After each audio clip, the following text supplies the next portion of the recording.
All right, welcome back to the channel. MH Blackwell. Make sure you hit the subscribe button.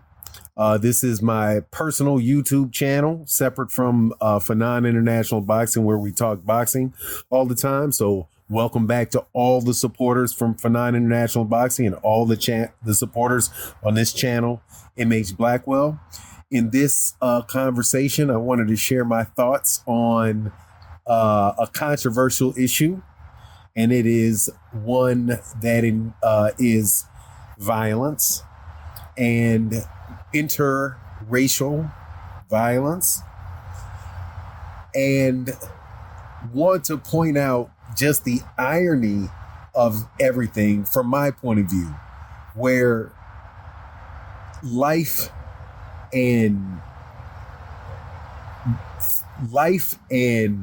media, real life and media are almost like it's almost flipped on its head. So let me tell you what I'm talking about. There's a lady whose name is Suzanne, and she was Suzanne from Florida, was convicted of killing another woman who goes by the name of Aja Owens. Susan Lawrence, I think her name is Lawrence, killed the lady because she knocked on her door, and Susan Lawrence had, a weapon on her and shot through the door and killed the lady.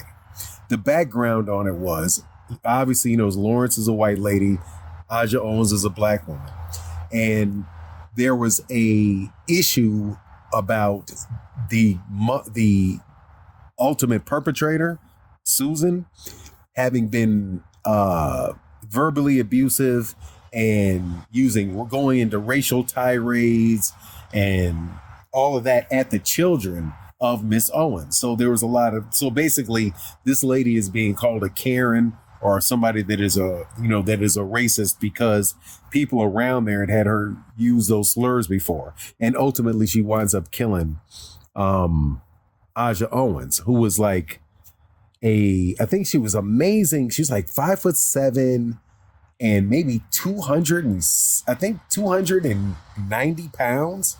So it was, a short, squat, very overweight lady who was not healthy. So, when this older lady shot her through the door, she passed away. And, people are looking at it like this is something unusual. But right on top of this conviction, or if you remember one of the videos that I just did, there was a guy that goes by the name of I think it's YBC Dull, the rapper from Philadelphia, who was killed because somebody came by and shot him up, right? He had dug up somebody's grave. And whenever we talk about like the violence that takes place within black communities and rappers, it's something like is almost expected. But when you talk about some type of violence with a white woman against black people, it's like something that is hard for people to conceive. So to me, it's like, man, it's like that's like almost the exact opposite of what it really is in the real world. I was looking at the murder statistics for in the United States. And as you know, people that talk about the violence in the black community often point towards these statistics, and they bring up the fact that black people are convicted at a higher rate than white people, on a percentage basis. The number of crimes, violent crimes, specifically murders that take place by black people, and how, much higher it is than white counterparts, Latino counterparts, and Asian counterparts. Right, trying to and using that as a way to say, hey, black people are just violent, like we're more violent. But if you really look at the numbers and you read the statistics, you'll notice something that's very interesting. The anomaly that is related, the overrepresentation of black people in those statistics is caused because of a certain category of murders that's in the study, and that is drug related. because the people that are having the black people that are being killed, the large number of that is related to the purchase and the sales of illicit substances, right? So, but if you look at the other areas, it's much lower. So like workplace, if you look at workplace number of people who are hurt in the workplace, it's much higher with white counterparts. If you look at every other, I think the only area in which black people are higher is in confrontation, an actual confrontation or argument between two people. And when it involves the sale of narcotics. So if you control for that, then you don't have a extra propensity of violence within the black community.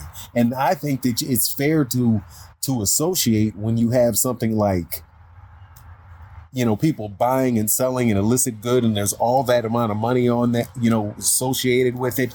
And the fact that you can't call the police to right wrongs, that I don't really think can be completely associated with just the personality characteristics of the people involved. I think you would have to take into consideration just the business arrangement and the fact that you're dealing with that subject matter. In an extreme example of that, you would expect more people that were literally in war, for more people to be exited from life if they're soldiers or if they're involved in some, war area, right? The percentage goes up.